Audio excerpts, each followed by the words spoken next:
Sadie found it on the third morning. Not by digging, not by sitting and refusing to move. She found it the way she found most things, by swimming out to the middle of the lake and coming back with it in her mouth. Joel Marsh had been watching her from the dock when it happened. She had gone in off the end of the dock the way she did every morning, made her loop out around the old buoy and back, and come up the bank, shaking water everywhere, with something brown and waterlogged clamped in her jaw. He thought it was a stick. He called her up to the dock and reached down to take it, and understood immediately that it was not a stick. It was a leather roll, old, the kind used for tools or documents, tied with a cord that had swollen tight with water but had held, completely sealed inside by the leather itself. Sadie sat in front of him dripping and looked at him with the specific expression she used when she had done something she considered notable and was waiting for acknowledgment. He gave her the acknowledgment. Then he took the leather roll inside and set it on his grandfather's kitchen table and looked at it for a long time before he opened it. What was inside that roll had been on the bottom of that lake for an unknown number of years, and it was going to cost Joel's cousin Marcus a property deal he had been putting together for 6 months. Joel Marsh was 47 years old, former Navy, and had grown up spending summers at his grandfather Henry's lake property in the Cascades of eastern Washington. 40 acres, a small farmhouse, a dock that Henry had rebuilt 3 times over the years, and a lake that was cold even in August, and clear enough on a calm day to see the bottom in the shallows. Henry died in June. He was 88 and had lived on that property for 51 years, and had, in Joel's memory, never once expressed any desire to be anywhere else. The will left the property to Henry's 2 grandchildren equally, Joel and his cousin Marcus, who was Henry's daughter's son, and whom Joel had known his entire life, with the specific wariness you develop for people who are charming in ways that are slightly too consistent. Equal shares meant one of 2 things: buy the other out or sell together. Marcus called Joel the week after the funeral with a proposal. A resort developer had approached him about the lake property. The offer was significant. Marcus thought they should take it. Joel said he needed time to think. Marcus said, of course, take all the time you need, but the developer had a window, and it would be a shame to lose the opportunity over hesitation. Joel drove out to the property the following weekend. He had not been there since Henry's funeral, and before that, not since the previous summer. He brought Sadie because he brought Sadie everywhere. He told himself he was going there to assess, to look at the property with clear eyes and decide what made financial sense.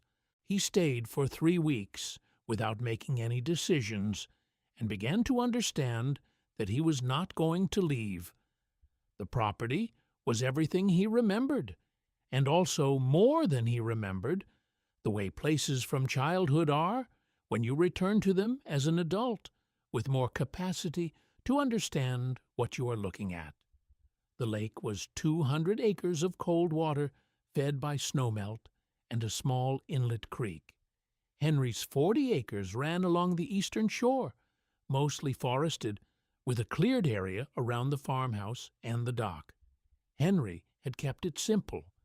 The farmhouse was modest, the dock was functional, the forest was left alone.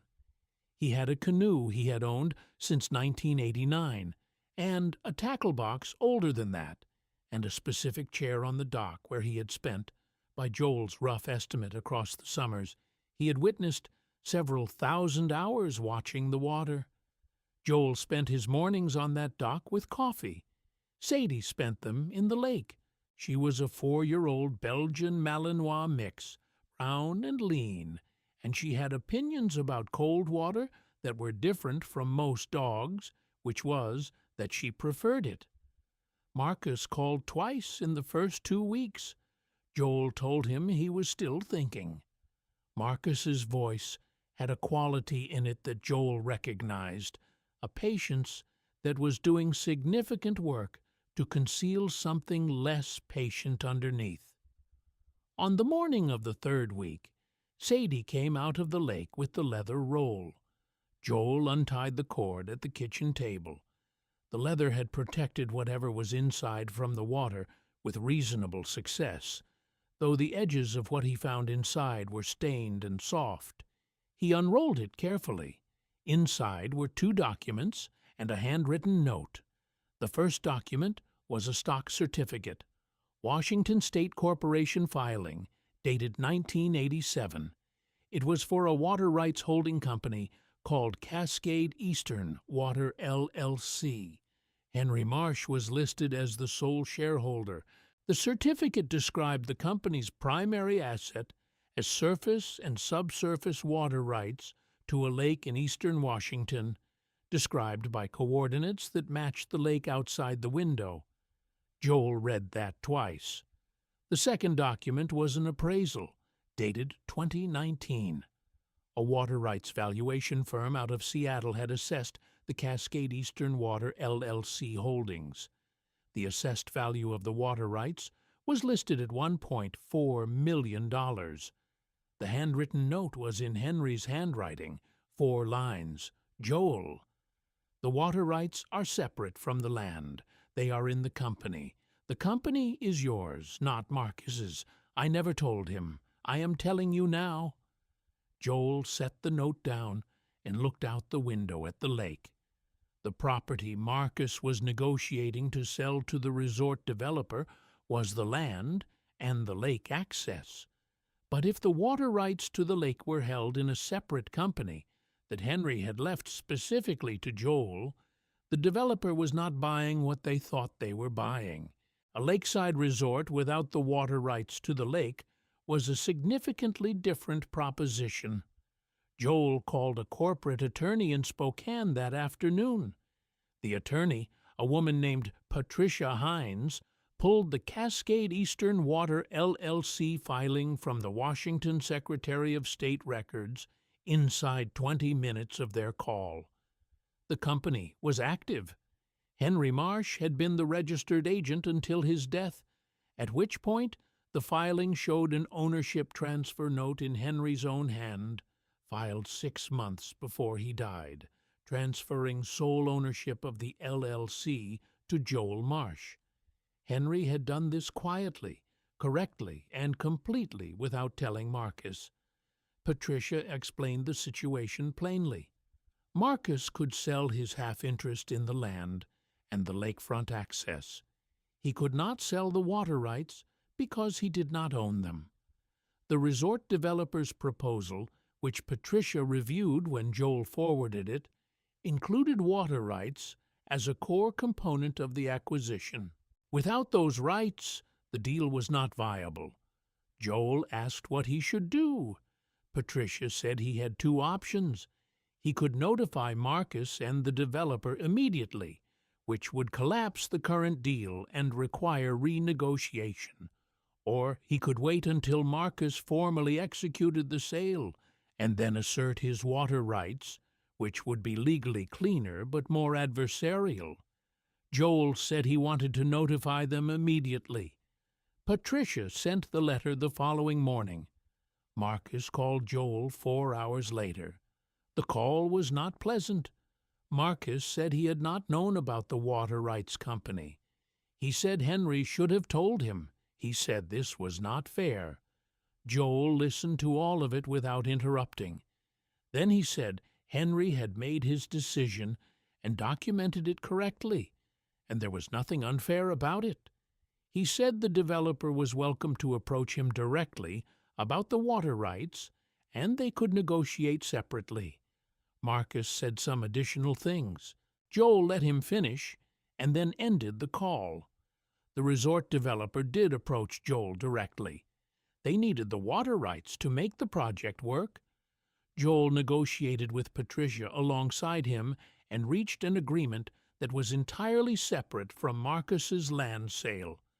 The water rights deal gave Joel enough to buy out Marcus's half of the land at a fair price, which meant Joel ended up owning the full 40 acres outright, and the developer received a limited water use license rather than an outright purchase, which meant the rights remained with Joel in perpetuity.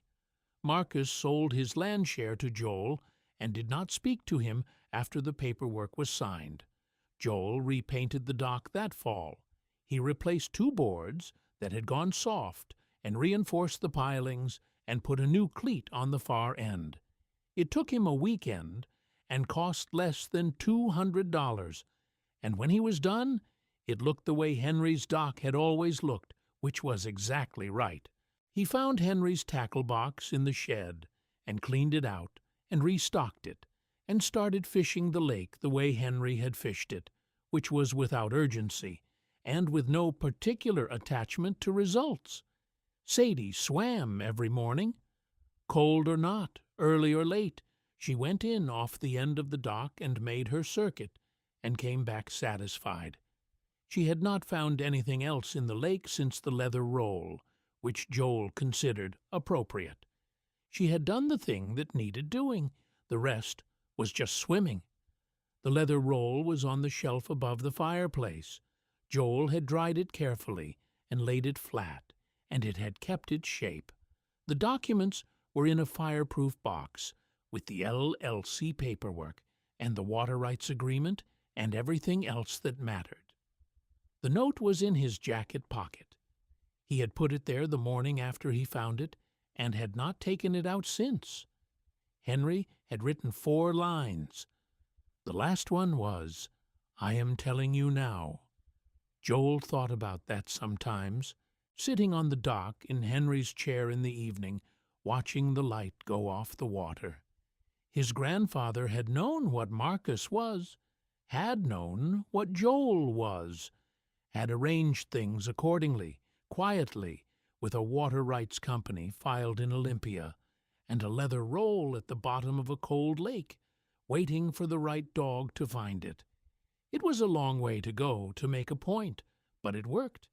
Every story on this channel starts the same way: a veteran and his dog, and something the dog knew before the man did. New story next week. Subscribe if you want to be here when it drops.